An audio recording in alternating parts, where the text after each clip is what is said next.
You're listening to the Surgeons of Horror podcast, the Blair Witch franchise. Welcome to the Surgeons of Horror podcast. Its purpose is to look into the horror films, dissecting them one screen legend and franchise at a time. Our podcast subject for this episode is the modern classic, The Blair Witch Project, and the franchise that followed. In order to successfully do this, we need a team of horror aficionados who will form the surgical team each episode. So, let me introduce you. First up is yours truly, Paul Farrell, lead surgeon and host for this series of the podcast. Joining me each episode at the operating theatre is a select team of horror gurus who are hand-selected to perform the surgical task of dissecting each movie. First up is Chief Surgical Technician Ben Skinner. Hello. Hello, indeed. It's very gentlemanly of your introduction. That's what happens when I do podcasts with you guys. I take on this. That's how the British roll. Fake That's it. accent. You were like some European guy a few podcasts back. And now you're bringing a bit of Englishness to it. And your job here is to literally get into the guts of the subject each podcast. Alongside us is, who was New Blood, but now he's a fully fledged member of the team, Nick Alford. Cherry popped. Hi, Cherry guys. popped. Hi, welcome aboard. And you're on hand with some surgical tools and know-how to offer throughout the procedure. So that's the team. So without further ado, let's dissect our movie in question, the Blair Witch franchise, and in particular start off with the Blair Witch Project, which was brought to our screens back in 1999 and has something of a resurgence of late due to the recent cinema release of Blair Witch, which has been dubbed an official sequel as well. Before we begin, let's just have a quick round table. When did you first see the Blair Witch Project and what was your first reactions? Let's go with Nick. When I was 19 at uni, when it first was released. And there was still that whole the story behind whether or not it's real, whether or not it's fake, and we didn't quite have the internet the same way we do now. You couldn't just Google it and find out exactly what's going on straight away. No, that's correct. And especially when there's so much mythology behind it as well. Yeah. So was it 99 or 2000? 99. 99. That was a big year for movies, wasn't it? Like that was I'm a fan of Menace here, but like The Matrix as well. Like I feel that was a lot of Club was year before, maybe, I think, or something around that time anyway. Yeah. Fight Club was 99 as well, I think. Yeah, it was a big year for movies. Game-changing movies as well. Like it's funny that going into the millennium was just like, you know, all this stuff people think of as 90s films, but really they're more like noise films. Yeah, you're right. On that kind of precipice, as you were, of that. And there'd be a lot of imitators cinema that would follow, especially The Matrix. Good point. So what were your memories of, or when did you first see the film? It was late in the game, I think. It was. I made sure I watched it at daytime during the day. You're such a pop fan. It was on VHS. I don't think DVD didn't quite come along yet, but yeah, it definitely like creeped me out still. I was by myself, there was no one else. Like I had it was the family home and it was just me watching it. But I think it had been slightly ruined by the fact all my friends had seen it already and had kind of talked about it a little bit. But it's still effective. I think that I'm sure we'll discuss the whole everyone thinking it's kind of real. Yeah. Like I don't think for a second I was under that impression. Is that because you watched it later in the game, though, do you think? By that definitely. Point, you're already aware of the mock... Like, I think looking back now, I really wish I had. I think I was just too young to... Because was this MA or M? Would have been... I feel like it would have been too... I try to cast my mind back. My parents wouldn't have let me... They were quite strict with what I watched. Oh, apparently. Yeah. I don't think I would have been able to see that at the cinema, so that's why I had to wait all that time. How old were you back in 99? I don't mean to bring up the whole baby I would have thing. been like 12 or 13 at the time. So, just under that... although you can go to an MA film, but I think you've got to be accompanied by... You've got to be accompanied by somebody older than... Yeah. So no one was willing to take me. No one wanted to take you. Your uncle said, no, you can't watch that. Here's Jaws 2. That's right. So from my point of view, I was one of the people that went to see it when it was in the film, in the cinema release, and I'll hold my hand up and went on record in previous podcasts as well saying I hated it. And I knew that I was in the minority with that. And basically, I reckon I was about 19 or so too at the time. But I came out just thinking it was just a bunch of whiny Americans walking through a forest, and I just couldn't get over that. Yeah. And I know that was my thing. I was a little bit like that too, actually. Yeah, I was just like, oh, get over it. But like since then, when I've rewatched it, and it's not because I've kind of jumped on the bandwagon, I can assure you. But since then, when I've rewatched it, I've actually kind of found new respect for it. And a lot of that's because, as Ben might be aware, but I'm not so sure about Nick, but I kind of write and produce and direct stuff as well, and I'm a big fan of background story, and there's so much that goes into this movie, and the more I read about it and the more kind of I learnt about how much detail went into it, my whole kind of perspective changed on the movie itself.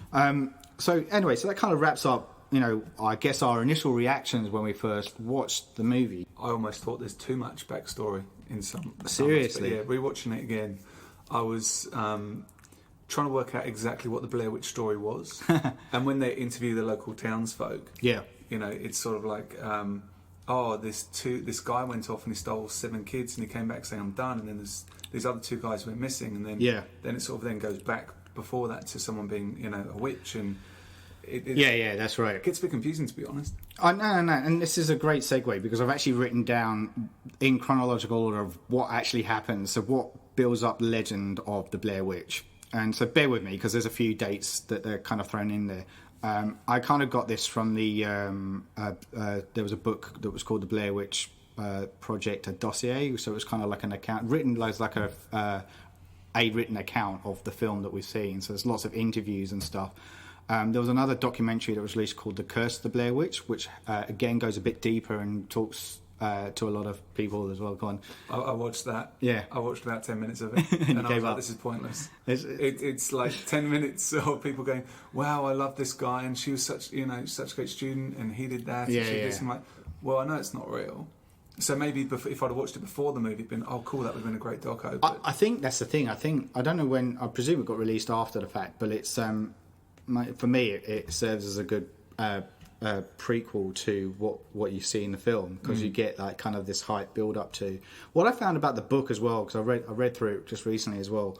I found that was a great account. It's basically what you see in the Curse essentially, and a few other bits and pieces tied up with it too, and it follows the investigator who gets hired by the family to try and work out what had gone on, and he gets access to the tapes and stuff. Right. And it's done in a quite a good way. So I thought it kind of serves as a great companion piece, to the film. But anyway, as I said, let's look at the legend that built the Blair Witch. So I do think it's imperative that we talk about the background. And there are spoilers in case you've not seen the movie as well, I should add. Because, as we've already said, it's a complete fabrication. For me, though, as I already said, it's the extensive detail that's gone into the legend that makes this movie so strong. And without it, it would fall flat on its face and not have a leg to stand on. So here's a breakdown of the events that led up to what we officially see on screen. In February 1788, several children accuse a woman called Ellie Kedwood of luring them into their home to draw blood from them. Kedwood is found guilty of witchcraft, banished from the village during a particular harsh winter, and presumed dead. We then fast forward to November 1786. Sorry, that should have been February 1785.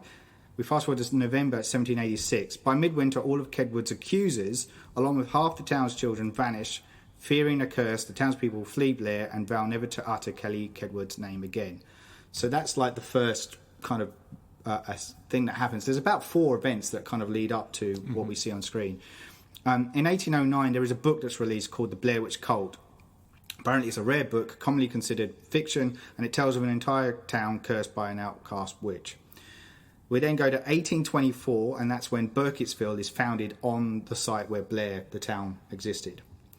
In August 1825, 11 witnesses testified to seeing a pale woman's hand reach up and pull a 10-year-old, Eileen Treacle, into Tappy East Creek.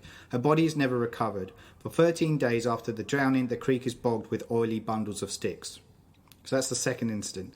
Then in March 1886, an 8-year-old named Robin Weaver is declared missing, and search parties are dispatched. Although Weaver returns, one of the search parties does not.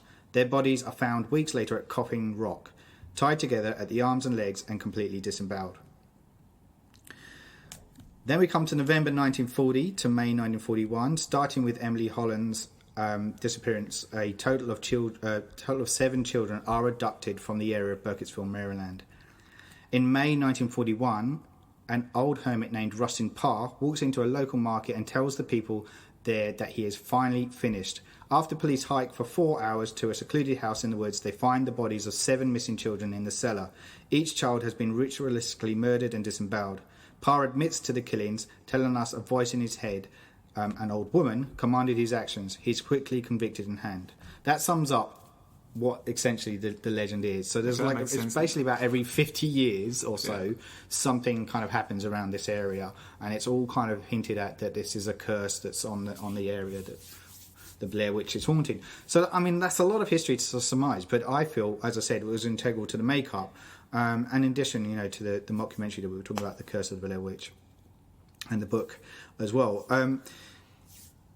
We've also got to mention that Daniel Myrick and Eduardo Sanchez, the filmmakers, had a website set up in its early days too, and it's continually to this day being updated with little notes and things that support the legend. What are your thoughts on the amount of the background? I mean, you were saying it was too much, Nick. What do you feel, Ben? Yeah, I agree with you on that. Like, I think it loses a bit of the... I mean, obviously it didn't really hurt them, like at the box office or anything like that. It was ahead of its time, though, wasn't it? Yeah. Absolutely. Yeah. Like, it's emulated But looking so at much it now, I agree with you. Like, that actually takes away some of the effectiveness had it just been, like, pared down, I guess. I see. So where I come from, and this is where I guess I disagree with you two, is that the technique that they decided to go with is that they basically hired 3 actors that they needed to have great improvisational skills. They had a background, a backstory there, like of this stuff here, and without that, if you're relying on the fact that a lot of the dialogue is improv, everything would have just fallen over. It's really, really important that if you're having a series of improvised conversations around what's occurring, then you need to have some kind of meat to the bones, so it's like it's not going to work. So that's why I felt particularly if you're gonna go with that kind of approach, it needed that kind of amount of background there.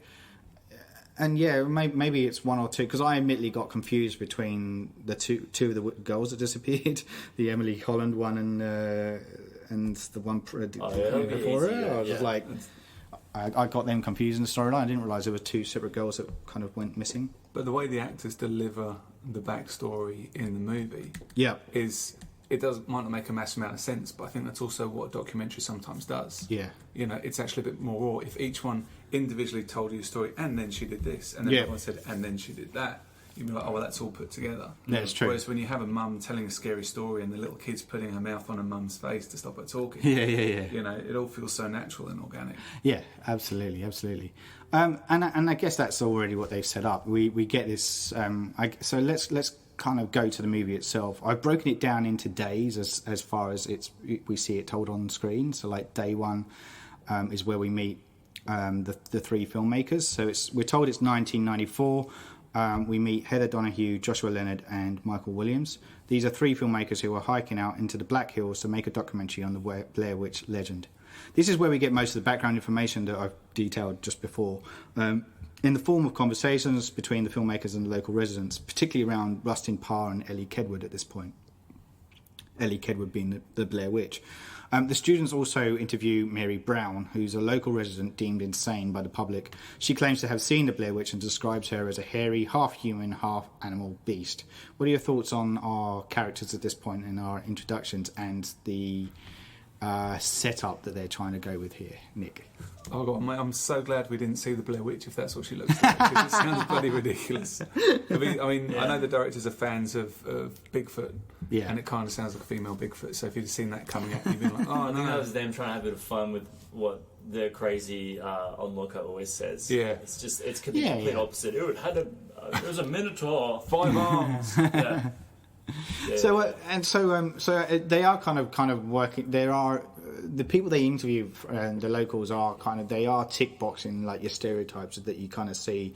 There's the one that's kind of been a bit half jokey, but deep down there's a serious underlying of no, this is actually real. There's a couple of people that say, yeah, I've heard of the Blair Witch. Then we get the town crazy as well thrown into the mix. What else do you think of the three main characters at this point? We're only kind of seeing them, the early infancy yet. Heather Donahue's the main character whose thesis it is that they're carrying out to go out and explore the Blair Witch Project, and she's got these two kind of camera and sound guys essentially that come out with it. Are they believable at this point? Or, bearing in mind when I first watched it, I couldn't stand them at all. Yeah, I get that. So me too, but I didn't think that till later on in the film. Yeah. That was... when they start getting lost. Yeah, I think it's probably when the improv stuff starts happening that they kind of you start losing a bit of believability in their performances. I almost feel the opposite, I think. Okay. Because I think when you first see them, something worth noting is that she always changes her character whenever she's in front of camera as well, like she's actually delivering the documentary. And when she's off camera, she's all very naive and perky, and and she has that. It's quite hard to work out the relationship. And having watched the backstory, Curse the Blair Witch, that they've been,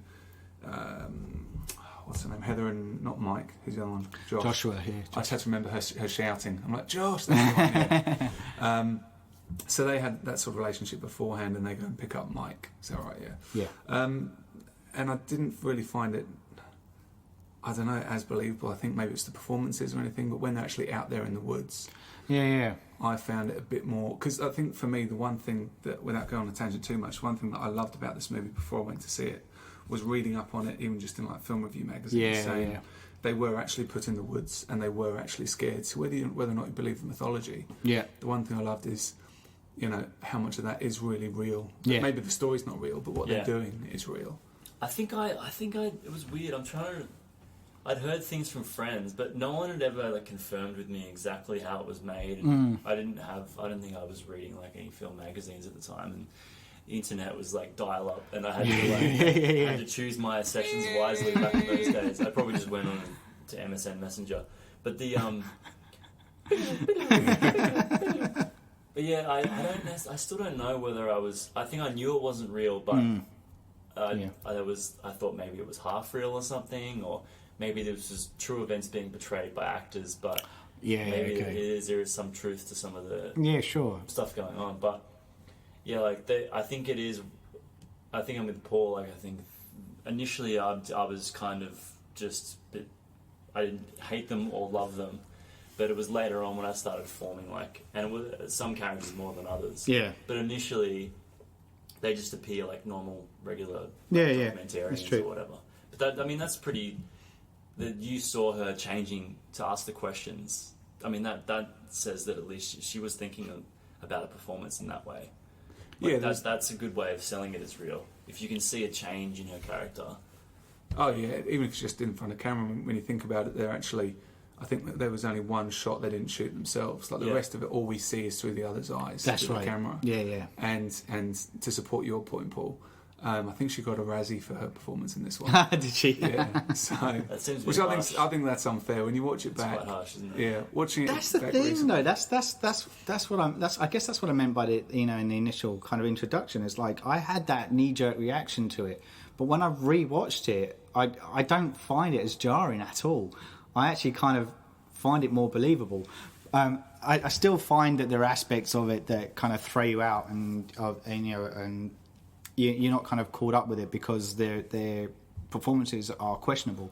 But having said that, I believed it a lot more when I went on repeat viewing. So I don't know what that says about it really. But I think maybe because of the way because it is shot the way that it's shot.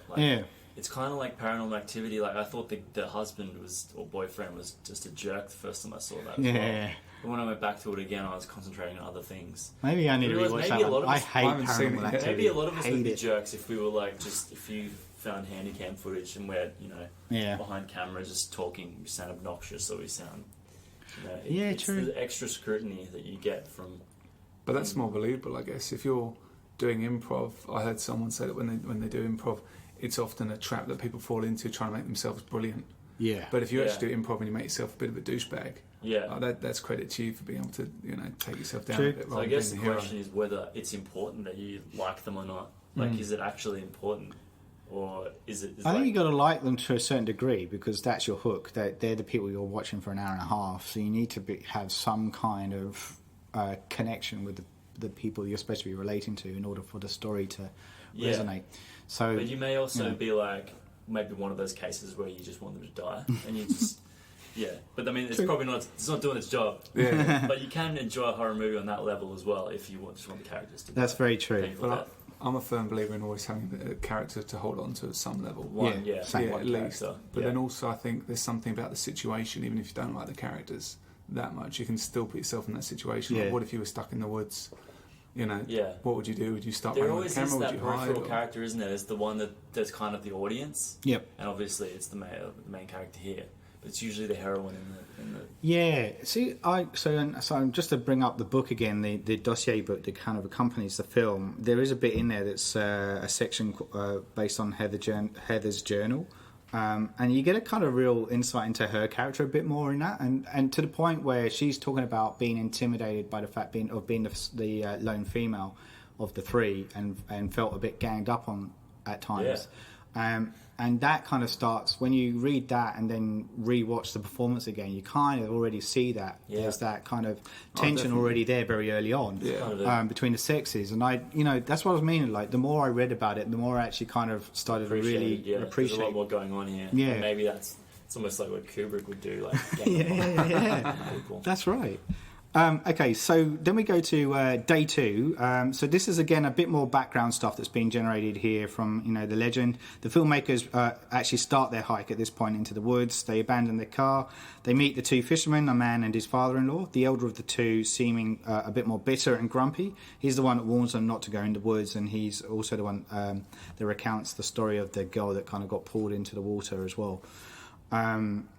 Do you want to mention add anything at that point, or happy for me to? He's sort of the older guy kind of took me out of it a little bit, because his performance isn't that great. No, when you come from the old guy, who even now you almost look at him and going, oh, is there really actually like an old mythology, and he's maybe reciting it? Like, I don't think Blair Witch is real, but maybe the mythology is. When you see the black and white footage at the start, yeah. I don't know if it's black, some of it is. That's still very believable, and I think the guy fishing was just seemed like a redneck caricature. Yeah. It's very true. He was. But rednecks exist. They are out there. They do. But probably it's more forced than That's it. He felt like he had to hit some marks. Forced is the right word. Yeah. So then the filmmakers then hiked to Coffin Rock. So this is where the troop that had way back whatever date it was. Went out to find one of the missing girls, and they were found at Coffin Rock, tied together by the hands and legs and disemboweled. So this is where our filmmakers now go to kind of go and check out the site, and this is also kind of near where the group camped for the night. So it's their first night in the woods, and the second day also, as I said, the whole of that second day basically serves up as a bit more background kind of stuff that's happening within the Blair Witch and the legend and the myth that surrounds it. When we get to day 3, the group are somewhat uncertain of their location, and we get the first real indication of a rift forming between them. They eventually find an old cemetery where Josh accidentally disturbs a pile of rocks, or a cairn as it's known, and Heather does her best to kind of fix it up and repair it. When they camp later that night, they are disturbed by the snapping of sticks from outside, but they easily dismiss it and put it down to just animals outside. So what are we thinking of, like, within this section? It's kind of that stepping stone, you're starting to kind of... Yeah. They've obviously disturbed the sacred ground, or not so obviously, that's what they're alluding to. And when we start to kind of have those first kind of seeds sown of maybe there's a presence outside the tent. And maybe it's people playing a prank on them like they thought, or rednecks, or whoever wants to be. And I think it's still quite ambiguous there. Yes, it is. Whereas if you got a shot of a creepy witch hand dropping off stuff, you're like, right, okay, that's the deal there. And I think that's. Are we going to dip into Book of Shadows, or shall we just? You could start talking about Book of Shadows here. Yeah, for sure. So just explain. I can explain. Book of Shadows is the sequel, or unofficial sequel, that followed this 1 year after the fact, so in 2000, and it didn't stick to the same look or feel at all. It wasn't a documentary. It was very much an out-and-out kind of narrative, linear narrative.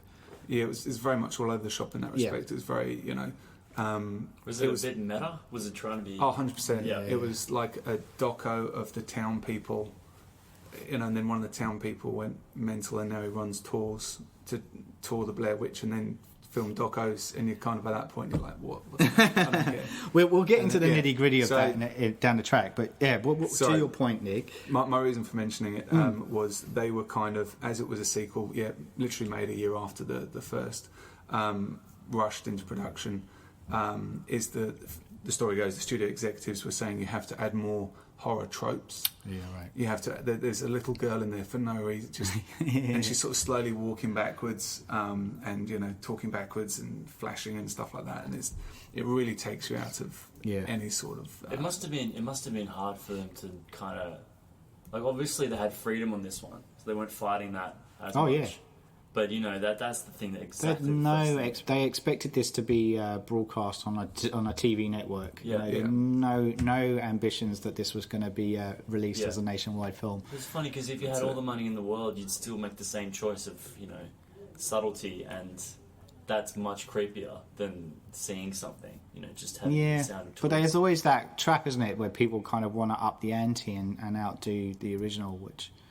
Apparently, it's also to keep the young, like the 13-year-olds who probably paid and sneak in or however they get in there, to keep their attention with suddenly a jump scare. I mean, the ones that are making out with their girlfriends anyway. That's it, not paying attention. Exactly that. That's one thing the Book of Shadows tried to do, is keep on throwing in, showing you the ghost, showing you the monster. Yeah. Which is what I think the original Blair Witch did so well, is you don't see anything the entire movie. No, that's right. Which is incredible, and especially at that crucial point where it's still quite ambiguous. Yeah.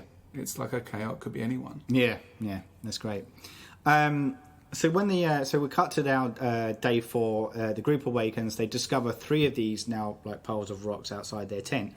Heather also discovers that their map is missing, which Michael admits to tossing into the creek out of frustration. Josh and Heather then attack him for his actions, and the rift between them widens.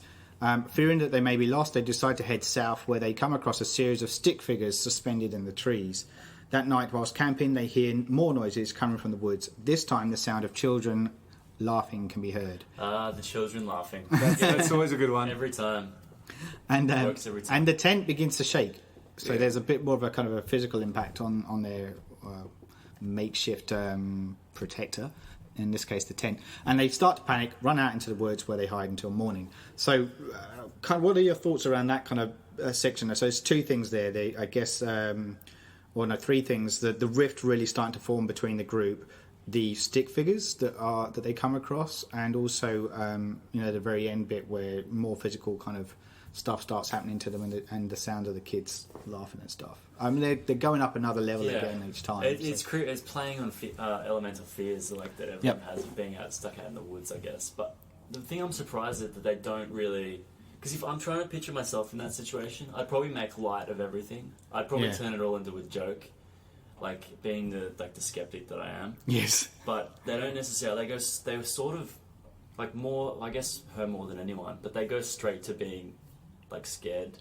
That's where I'd go, to be honest, mate. But if I'm in a tent, someone's paying me outside and hear creepy kids, I'd be like, yep, that'll do me. But I would always try and rationalise it in my head. I'm just like... So if the tent starts physically shaking, what are you seriously going to be like? People are like, it's knock knock. It's the wind. But I mean, it could be Redneck Man playing a trick on them, or... That'd still do it for me. But then wouldn't you try and... wouldn't you, if by your rationale, wouldn't you then get out the tent and say, stop fucking around? Yeah, I probably would. But it's just like, I think maybe I wouldn't. Like, who's to say? But I think I probably would make a joke about it to try and diffuse the situation. Yeah. Okay. But that's. But I guess it doesn't make for very riveting viewing. One character's just hanging out it's like the Jamie Kennedy character in Scream. He's just always being a smartass. Yeah. Well, that kind of works. Yeah, I could see you dying if we were in a horror movie together. Probably. Yeah. That's more the fact. It's all clear, guys. That's more the fact I have no fucking survival skills though. Right. I'd probably just freeze on the first night. So now we get to day 5 of the guys being out in the woods, and when they return to their tent, so they've had this scary kind of incident from the night before. They get back to the tent, and there's evidence that it's been ransacked, and Josh's equipment has been kind of covered in this kind of slime substance. As the group continues to journey southward, they are beginning to show signs of fatigue, even more so when they come across a fallen log which they had crossed previously, and they kind of somehow have found out they've walked a full circle. So from that point of view, like they're really kind of like mental fatigue, physical fatigue, and despair because they're supposed to be going in one direction, and yet they somehow have walked in a full circle. They make camp for the night. Josh then kind of has this mental breakdown, which you don't actually physically see him. It's kind of he's behind the camera as he's doing it, and he starts to verbally attack Heather for leading them there. That's kind of the end of day 5. Yeah, it's quite brutal, that. Yeah. Especially when there's so much going on, to then just berate someone just right to camera. And Yeah. And I think it's just giving her a taste of her own medicine, I guess, because she's had the camera on them the whole time. Yeah, that's right. It's like this. It really is turning the tables on that. And I wonder if that was when you re-look back at it, that's a very good piece of directing that they've done there to really kind of. I presume they shot this in linear order as well. So like, as far as I know, they would have then kind of got Joshua to kind of read probably from a script behind the camera and really kind of lay into her, and we're seeing her natural response. And I still can't picture any of that stuff, but that's the thing. Yeah. No matter how much I try, and all the crew, yeah. Like apparently they were left in the forest with a milk crate. Like at certain points in the GPS, they'd find a milk crate with like a banana and a Gatorade or a muesli bar or something like that, and then they have a list of plot points or something they'd have to hit, and a vague idea of what direction they have to head in. On the GPS to get to the next crate, and then say something else happens. And again, this could just be added to the mythology, but I'm assuming it's true. I know exactly. I'm taking for it that it's true. Yeah. But It's almost like they don't want the real full story to come out. Like they want to maintain a bit of. They want to. Which you kind of. I think you need to screen up. Yeah. And maybe that's why it holds up still to this day, because there is so much mythology it's not surrounds like there's ever both been, on and off the camera. Yeah, like a comprehensive documentary that pulls apart the entire film. It would be a mistake, I think. It's essentially a snuff film then. You sort of believe it for what it is, which is sort of definitely first of its kind, wasn't it? Yes, definitely. So then we get to we're into day 6 now on the screen, and Heather and Michael wake up, and this is where they find that Josh has gone missing. They try in vain to find him, and then night falls. They can hear Josh's agonised screams in the darkness, but they still can't find him. That's day 6. It's a very kind of short section, but I fucking love it. Important because of the disappearance of one of them. Yeah, it just, again, like you say, it's taken it up a level each time. Yeah, like to have someone disappearing is just like shit. That's scary in itself. But then who's next? Okay, maybe by this point I'd start thinking, all right, this is probably legit. We've been turning the camera on you, going, Ben, stop joking. Mainly because I'd be the one screaming in agony at this point. He'll be the one that's been taken away. Yeah. Okay, so now we get to day 7. This is the final act, the last day. A bundle of sticks and some fabric are discovered outside the tent by Heather. She, upon kind of opening it up, she discovers there's bits of Josh's shirt and some teeth, and I think there's some kind of pink unknown item in there as well. She decides not to tell Mike about what she's discovered though. Night falls and Heather recalls an apology to her family. Now this is the now infamous kind of scene where it's really close up the nostrils, snot coming out. So she's basically opening up at this. She's really broken down at this point, and she's basically apologising to her family and to Mike and Josh's family for bringing them out there, and she's basically owning up and taking responsibility for what's occurred. And basically, she believes that they are being stalked and hunted in the woods. And that's her fear, that there's something out there trying to get them. Then they hear Josh's screams again, which leads them to an abandoned, derelict house with runic symbols on the walls. Mike runs upstairs to find Josh, but cannot find him anywhere. Heather goes in pursuit. Mike then decides to run down into the basement, and we're all seeing this now. We're kind of going between Mike's camera and Heather's camera. Heather's trying really hard to keep up. We then see Mike go into the basement. Something attacks him, which we can't see. He drops the camera. Heather then enters the basement. She's screaming at this point, and she then sees Mike's facing a corner of the room. And something then attacks Heather, causing her to also drop her camera. There is silence, and then the footage stops, and then we get closed credits.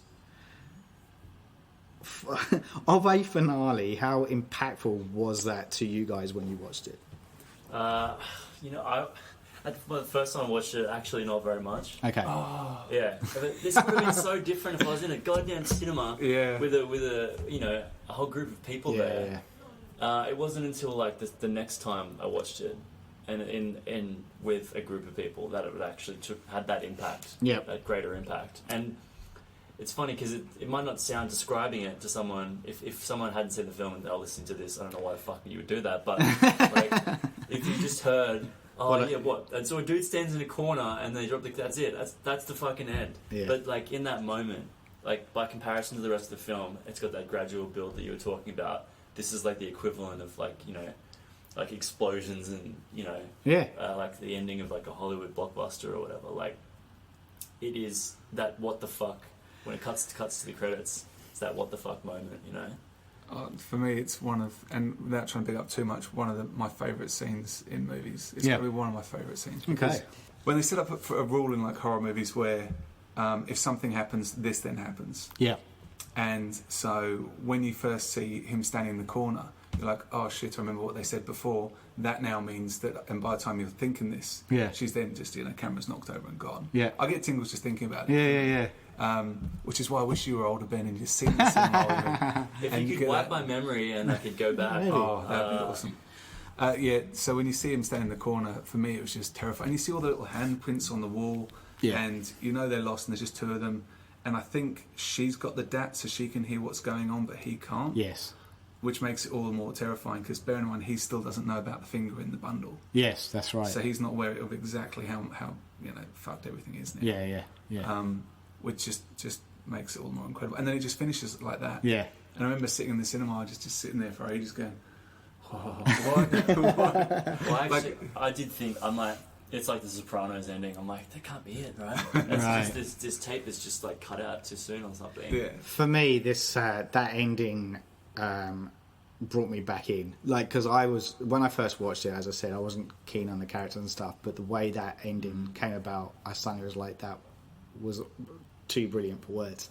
And I loved it. I thought it was an amazing way to end. And like you said, we already told how it was going to end. We just didn't know it. And the way it was told was just great piece of cinema telling. It's crazy. And then even with the characters, you do get to see a change in them all. Like Mike then becomes a bit of a hero. He's thrown all that shit away. Yeah, I do remember thinking that. Yeah, and then she's kind of a bit more grounded, I think. And Josh is dead, or screaming, or whatever he's doing. Well, yeah, that's interesting. Is he though? But even then, well, yeah, that's it. You never know. And that's one thing I'd love to have maybe seen. A movie about the Blair Witch, her prequel. Yeah. More than I would any of the other backstories. Yeah, maybe she was just an old lady who saw some kids were sick and gave them leeches, and they took the blood, and that's it's all exactly. Oh, she's a witch! Burn her! Burn the witch! Was there like audible? Like, talk about the cinema that you're in. Like, what was there audible reactions after that moment, or 100%? There were people that were gasping. I'm guessing. Yeah, there was no one vomiting or shouting or running out, as did happen though. Yeah, just because the shaking folklore. Apparently, again, who knows? Yeah, internet says must be true. Yeah. All right. So I think we got a kind of general kind of feeling of where we landed up with this movie. Before we kind of dissect that further, a little bit about the makeup. I know Nick's kind of mentioned some of this stuff, and feel free to add some more bits that you kind of read up on.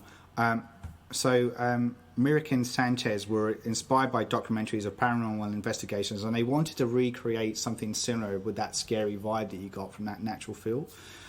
They basically put a 35-page outline together, which would be written up, and as I said, would heavily rely on improvisational skills of the actors to create the dialogue. During the filming, as you mentioned, the actors were given clues to their next location through messages given in milk crates. All up, there was about 19 hours of footage that was recorded, and that was what got cut down to 90 minutes that we see on screen. So it's a lot of footage to plough through. 8 days shooting. 8 days shooting, yeah. The film itself would be one of the first to use the internet in a successful way to promote the release, with fake police reports and newsreel-style interviews. It heavily relied on promoting the filmmakers as missing, presumed dead, and the IMDb website also had the same information listed on the actors. USA Today laid claim that this was the first movie to go viral, in quote marks. The movie grossed around $248 million worldwide. It has captured both positive reviews with critics and public alike, and is often cited as one of the best horror movies in the last 20 years. Witchcraft is obviously is a heavy theme, with influences coming from things like the Salem witch trials and the Crucible. And interesting that you noted as well about how the absence of whatever is attacking them happens throughout the movie's entirety. Apparently, an influence on this film was Jaws, which we kind of mentioned before about the whole kind of non-presence. Doesn't reveal it, even though it does at the end. There is that moment. Yeah, that's right. Moments where but it's satisfying when you see the shark as well. Like, I think there's some horror movies where it can be a bit satisfying. Oh, okay, that's still quite creepy. Yeah. But then when they shed too much light on it, there's a really fine balance. Yeah. The same thing with Halloween, you see like the face, the mask comes off like momentarily. Yeah. It's not a full reveal. No, it's shot in a dark lighting, and I know what you're saying. I think in this particular one, I can't imagine if they had decided to show it like briefly. Yeah. Perhaps if the camera had turned back on for a moment, and then there was a face like you see in those really quick YouTube clips. You see it now a lot a lot of those The Ring and like the Asian horror. Yeah. That was then remade into. Like they use that a lot. Yeah. Device as they thought it was creepy, and they put it in the trailers, so surprise is completely gone. Oh yeah, absolutely. But even if you had that like a slight flicker or something in the background, that I don't think it wouldn't ruin it. It'd still be it would add something. As much as I love that final scene, like you say, if the camera had turned over, and you had just seen the camera move around slightly and seen some feet or something, I think it wouldn't have taken away from it, but it doesn't really add anything to it at all, does it? No. It's still just as creepy. I mean, he was originally supposed to be put on a cross. Mike was supposed to be on a cross rather than facing the corner. There's a image of that, isn't there, online? Is there? I've seen it. Yeah. Lame. Him kind of it looks a bit like the stick figure thing that he's been. Okay. Then that would make a bit more sense. But yeah, it's definitely the best ending as well is having him not looking at the camera. It's kind of reminds me a bit of Jurassic Park. I know.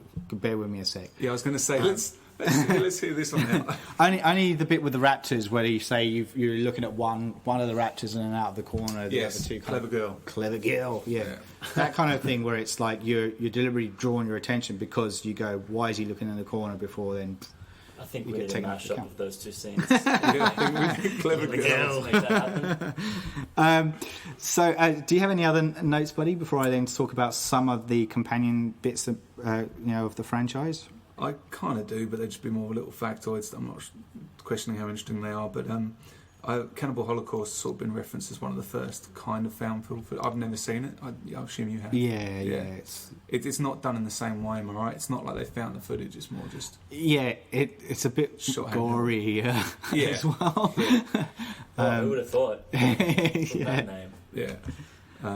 But there are films that influence other films, and obviously this influenced other things. But I'm sure there's reference points for this too. Yeah. But it just moves it, another step forward. A bit. Absolutely, and I think that's why it's such an integral, an important part of horror movie history. Is because it and that's what you look for in horror movies, that you want them to keep questioning and keep pushing the boundaries. You can't deny that it's influential. It's just it's a shame that some of the effectiveness is lost from films like Scary Movie. But we've come so far since those movies. Like I actually had the poster on my wall when I was at uni. I liked it that much, and then sort of forgot. I watched it on and off occasionally, and now I haven't seen it in years. Rewatching it again. Yeah, it's the same with Jaws. It sort of sparks off that memory. It does. You're right. Nostalgia. Okay, so there's a couple of things I just want to add to it. So D.A. Stern was the guy that I mentioned who wrote the dossier book. He also wrote a couple of novels following the movie. One was called Blair Witch, The Secret Confessions of Rustin Parr, and Blair Witch Graveyard Shift. There's also been a series of 8 young adult books entitled The Blair Witch Files that were released between 2000 and 2001. They sound really bad. Yeah, I haven't read them, but the fact that they didn't kind of flick on the radar of most people, I think, would say a lot about it. Apparently, there was also a 4-issue series comic book called The Blair Witch Chronicles as well. And upon my research, I also discovered there was a trilogy of computer games that were released around the movie. One was called Russin Parr, one was called Coffin Rock, and one was called Ellie Kedwood, which received mixed reviews. But I'd love to unearth these and potentially do a further review of these down the track, because even if they're shit, I don't care. Well, they're like those old King's Quest games. Where I think they are. Do you pick up the sticks? Or like Return to Zork. Like, you have died. Go back to the start. I think it is, to be honest. I think it's similar to that. But I don't know. I'm literally just going on the fact that I stumbled across the fact that these things exist. And I'm like, I need to see these things. It's got to be there on the internet.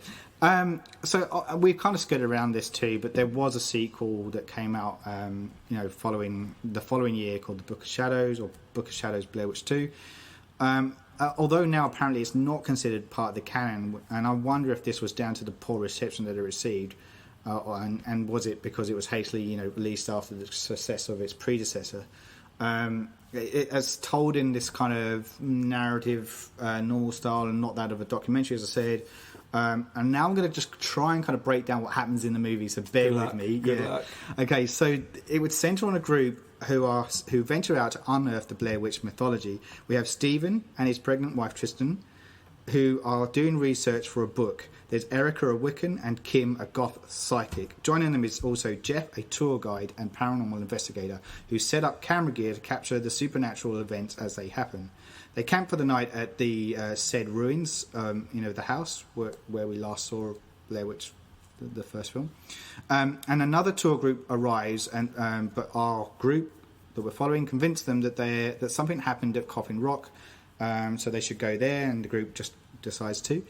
When they awake the next day, they have no memory of the previous night. They find documents shredded, cameras are destroyed, and the only thing left are these some of the video files that Jeff shot. Tristan has a miscarriage. They go to the hospital, where Tristan then sees this ghostly apparition of the girl that you mentioned for the first time. Jeff then takes the group back to his place, to an abandoned broom factory. This is the bit that I remember. I just remember this kind of abandoned kind of place that he kind of lives at. It was a broom factory. It's apparently an old broom factory. An abandoned factory, but bloody broom. That's got on the nose, isn't it? I know. A black cat factory. Exactly. When they review the tapes from the previous night, they uncover some strange things. One amongst them was Erica swinging naked, for example. Yeah. The group starts to have hallucinations. Then Kim goes out to the local convenience store. She crashes her van on the way back because she sees ghostly children on the road. The next day, they decide to leave. Erica has disappeared, so she's the Wiccan kind of girl. They discover her clothes surrounded by a circle of lit candles. They decide to call up her father, and he tells them that he has no children. Bit odd. Yeah. They call up the church. Yeah. And the receptionist says, no, he's never had any children. Yeah, it's like, that's no, we know she's been disowned. It's like, no, never had any children. It's like, okay. Yeah. So it's still a bit ambiguous at this point as well because of that. They learn from the sheriff that the other group that had come across them at the camp, who went onto the Coffin Rock, were found at the Coffin Rock, and they were all disemboweled. Yep. So kind of living up to the legend of before. Tristan claims that she saw Erica outside, and Stephen goes out to get her, but the walkway collapses underfoot, and he manages to scramble back to safety, and then he sees the ghostly apparition of the young girl again. So that's the bit I kind of, from memory, remembered, that one scene, which doesn't say a lot about the rest of the movie. I just kind of distinctly remember that section. Barking dogs on that. I think so, yeah. It sounds some like bizarre shit happening. It sounds like they just threw everything at it. Oh, it gets worse. Yeah. So they this is like halfway. No. They then discover scripted. They then discover Erica's corpse in a closet. So But she's standing up, and she's standing up. Hot. It's really... Yeah. As you do when you're a beautiful corpse. They decide to play Jeff's tapes now in reverse, because when they were watching them, they were all in backwards. So they decide if they watch them in reverse, they'll find out what happened. Yeah, it's like Twin Peaks. The revelation is the group have had a drunken orgy from that night that they can't remember. Followed by a ritualistic murder of the group that were disemboweled. So it was them that acted out. their deaths. The group then fall apart, and Tristan ties a rope around her neck, threatening to kill herself. Stephen then pushes her out of anger, and she is killed in the process. There is then a jump cut, and we see Jeff, Stephen, and Kim being arrested. They are interrogated separately, and we see CCTV footage of Kim killing the cashier from the convenience store. We also see previous night footage of Jeff killing Erica. And finally, Stephen accusing Tristan of being a witch, and he pushes her to her death. There is no evidence of her hanging herself at all. She's literally just pushed off the balcony. They all protest their innocence, and they close credits. Yeah, that's throwing about 50 more jump cuts, and then you'd be roughly... It is all over the shop, isn't it? So, like, I think we're kind of already hinted at where we landed with this one, but you've watched it more recently than I have. Yeah, I watched it a few days ago, and it was more... It's really hard to work out what you're watching at the start. You're like, is this a parody? Is this supposed to be a documentary? The movie's actually... They reference the movie in the movie, so it's part of its lore. And then it's just a jumble of different people doing different things and trying to tie it all together. It really does smack for me that it was a rush job. They just kind of went, right, this film's done a success. What can we do with it? How do we up the ante? What do we throw into it? And it comes across as a brainstorm room. Yeah. Where you go in a brainstorm room and go, let's do this bit. But the problem is that they didn't have somebody to then kind of tie it all together and make sense of it. Yeah. It's just left it as it was. Yeah. You have to diverge and then converge. It's like it's like someone's taking notes. All those bullet points have ended up in the script form. And that's right. It really is. Stick them all in. And I think it's flawed on so many levels. But when you see the little kids and the girl and the scary things, I love watching bad horror because then you can work out what makes good horror from that. So you see these 7 kids standing in the middle of the road, or this girl in a forest. Yes. Should be creepy. And shot, maybe it's the lighting, maybe it's too well lit or something like that. There's some element that they're missing that makes it not scary. For a start, it doesn't seem to fit in the story. No, but you remember the 7 kids that were taken, and the guy came back and said, so that's always what it's in reference to. Yeah. But they're dressed in like period costume. They look like a lost cast of Oliver. It's really, really stupid. The one thing to its credit that kind of worked at the end is they I'm going to say witch hunt here. They kind of go on a witch hunt where the woman who's had the miscarriage. Yes. She suddenly then says she's the witch and she's going to kill them all and you're all dead. And then the husband sort of, pushes her off. So it's, I can't work out if it's supposed to be an accident, but then she gets hung by doing that. Yeah. Then it cuts to the actual CCTV footage, and the woman who had the miscarriage is actually terrified and scared of her life, saying, "Why are you guys doing this?" Yes. And the other guys are like, "You're a witch."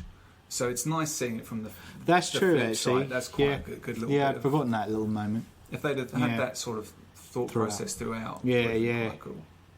Yeah, particularly told from the innocence. So, maybe with the victims, even with Erica, having a similar kind of response. So the Wiccan girl that's found dead, and there's elements in there, I guess. But as I said, it just feels like they've just thrown all their ideas into a pot, and they just didn't actually take the time to work through a decent kind of plot line. Did you say throw them all into a pot? Yeah, just like hubble bubble. I have nuked. That's it. Have I had any puns yet? I don't think I have. I'm impressed. I'm impressed. I think I've done more. Sorry. That's all right. But the interesting part about the second movie is that they actually hired a documentary maker or producer of documentaries to direct it. Oh, right. Yeah, so I think that's if they take everything from the original movie and they get documentary makers to make it, because the two directors weren't originally documentary No, makers, that's right. So they think, I can emulate this by doing the same sort of thing but making it more like a horror movie. Yeah. Then you've lost already. Yeah. Oh, yeah, absolutely.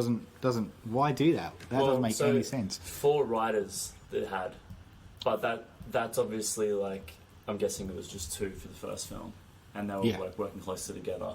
But as soon as you double the amount of writers that are on a project, you imagine. I mean, whether they wouldn't have had much time to get that thing out. No, that's right. But that horror films tend to be quiet. I mean, look at the Saw films. They released them 1 a year for how long? But the Saw films are a different kettle of fish because the premise of those is just how do we put somebody in a really bizarre situation that they have to try and get out of. Yeah. It's all about the torture process of and it's usually like a single Yeah. room or a few rooms. and you kind of you start watching the ones where Donnie Wahlberg's in it, and then you already know that.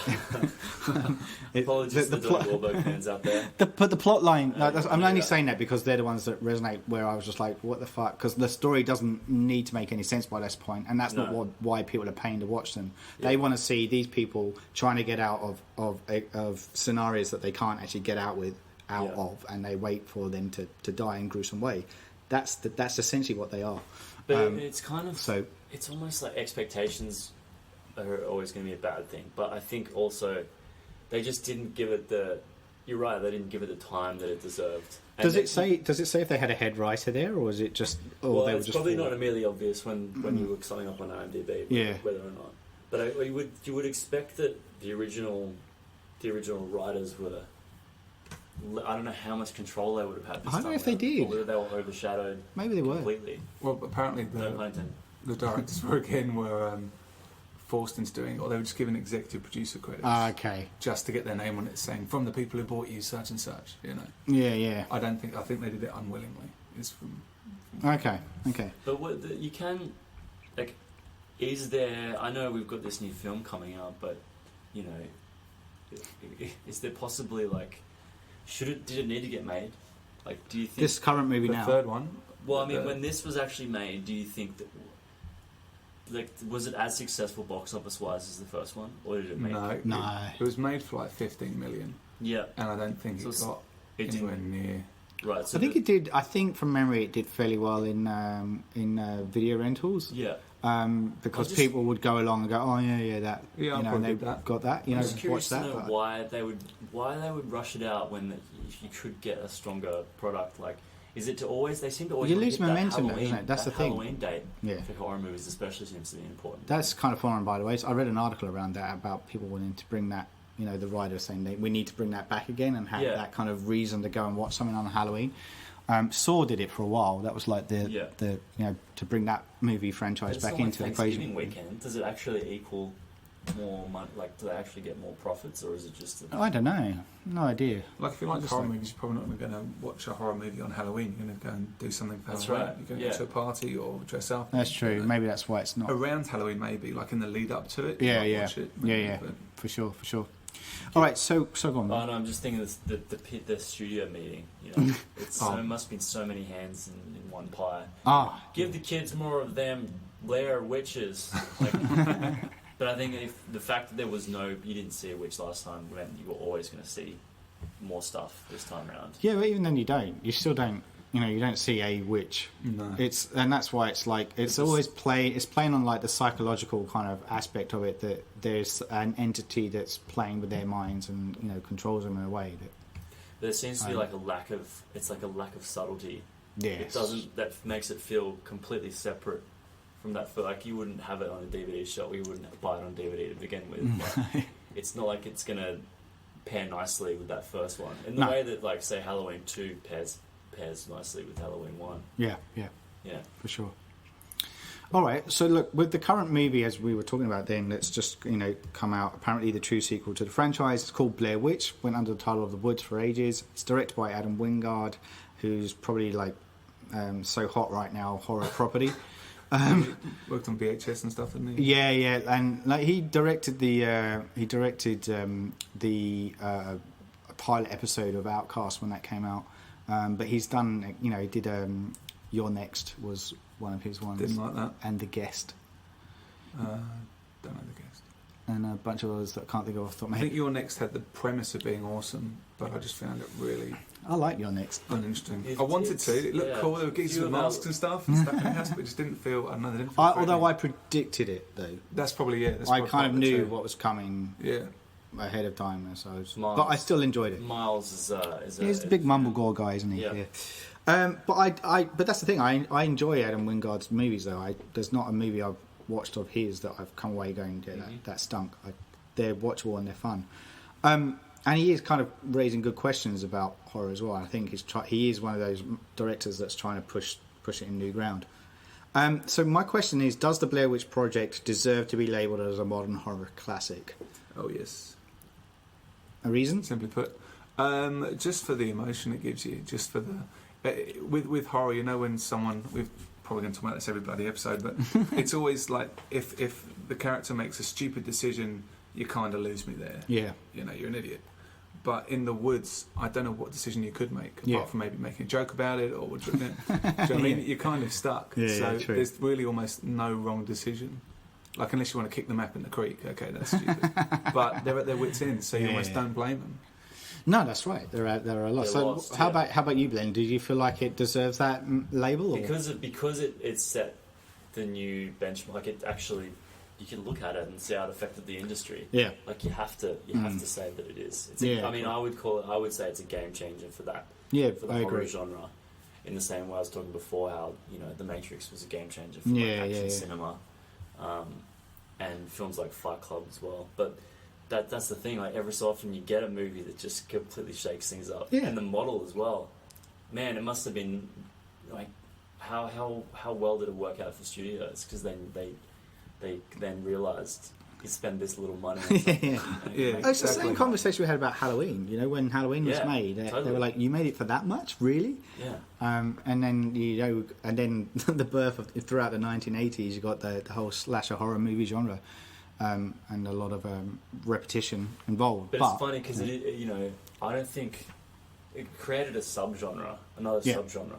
And now that subgenre is kind of a bit of a dirty word, like, for a lot of horror. I really can't stand found footage horror. I'm like a big kind of, Ant can testify the amount of time. He's a big fan of it, but I can't stand it. There's only a few exceptions. I would now put this down as one of the ones that I do think hits the right kind of mark. The other one I would say is Wreck.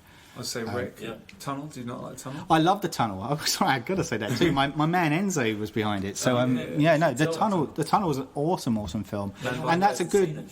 They should definitely check it out. Definitely. If you're a fan of the Blair Witch Project, you should definitely check out the Tunnel. Very similar kind of style and vein, and that's what again, very simple kind of story.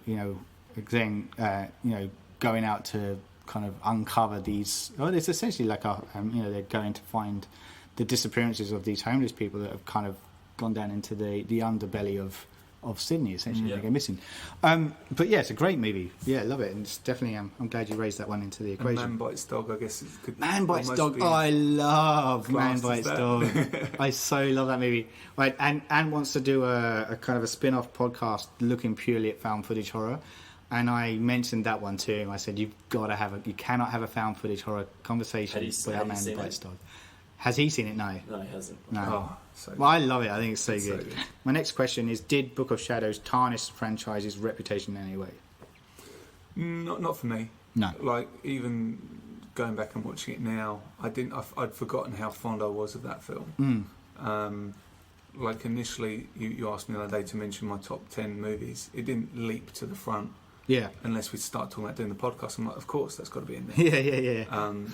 But yeah, when I think horror, that wasn't the first one that came to mind. But it's still, the Book of Shadows doesn't tarnish. It was just no more than Jaws: The Revenge does. Yeah, it doesn't step on its toes. Yeah, and it sits like separately. It doesn't undo. It's not like it revisits the first one and it makes it less scary. Yeah.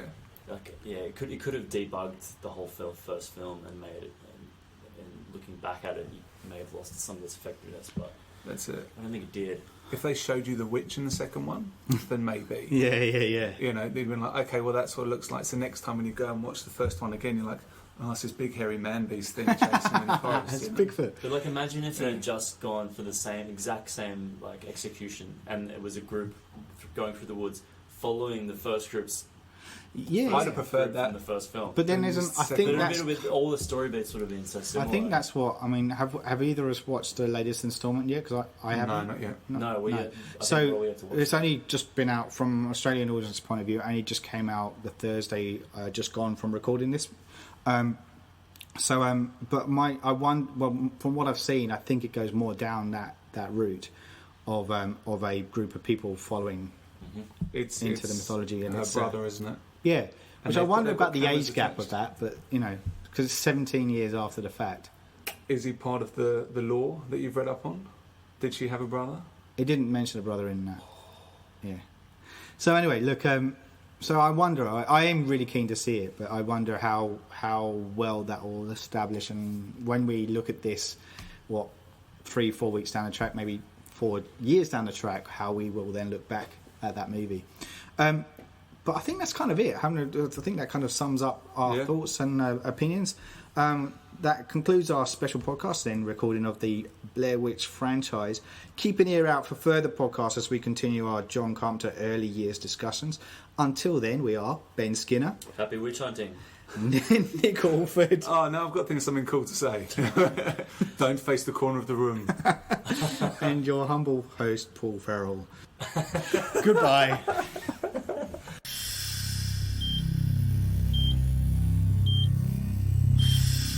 You're listening to the Surgeons of Horror podcast.